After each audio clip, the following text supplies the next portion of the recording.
नमस्कार मंडळी, थोडं गोड थोडं तिखट ह्या आपले यूट्यूब चॅनलवर आपले सगळ्यांचे स्वागत आहे।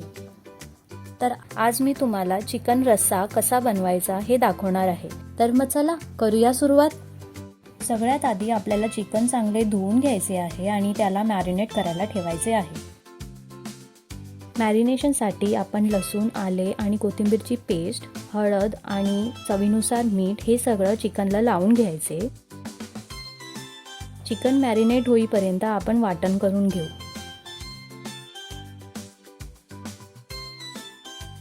वाटणासाठी आधी कढई गरम करून घेऊ, त्यात तेल घालू। तेल गरम झाल्यावर एक छोटा चमचा जिरे घालू।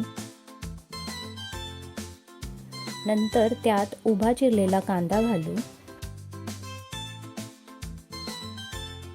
आणि कांदा चांगला लालसर होईपर्यंत परतून घेऊ।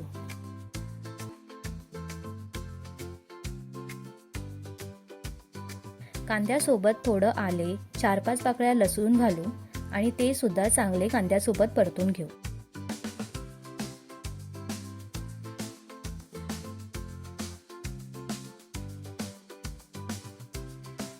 कांदा तपकिरी रंगाचा झाल्यावर त्याला एका प्लेटमध्ये काढून घेऊ।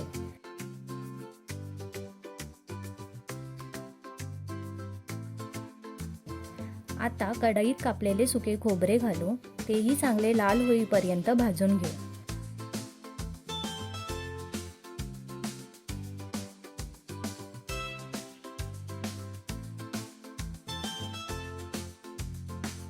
आता कांदा आणि खोबरं चांगलं थंड करून त्यात थोडी कोथिंबीर घालून त्याची बारीक पेस्ट करून घेऊ।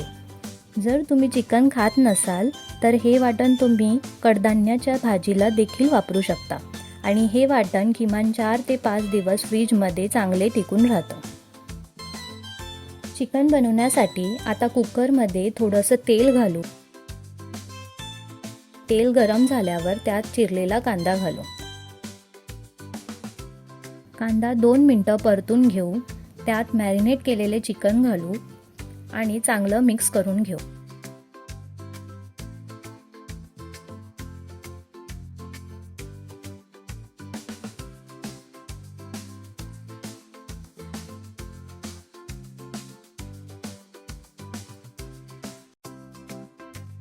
आता त्यात थोडंसं गरम पाणी घालू आणि कुकर बंद करून 2 शिट्या घेऊ।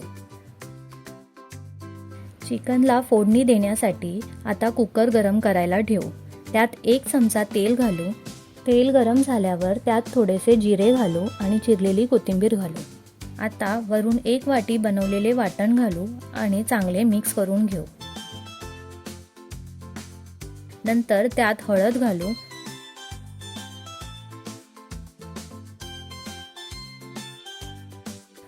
रंगासाठी काश्मीरी मिरची पावडर घालू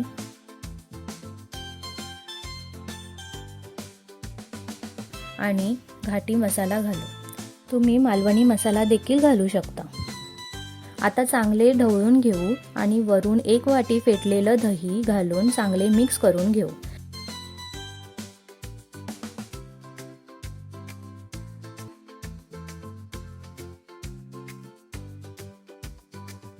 नंतर अर्धवट शिजलेलं चिकन घालू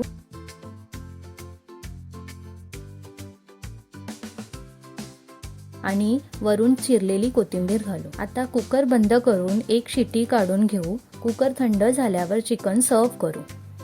तुम्ही हे कोंबडी वडे, घावण, भाकरी किंवा चपाती सोबत देखील खाऊ शकता। नक्की करून पहा। रेसिपी कशी वाटली ते कमेंट करून सांगा। रेसिपी आवडली असेल तर लाईक करा। चॅनलवर नवीन असाल तर सबस्क्राईब करायला विसरू नका।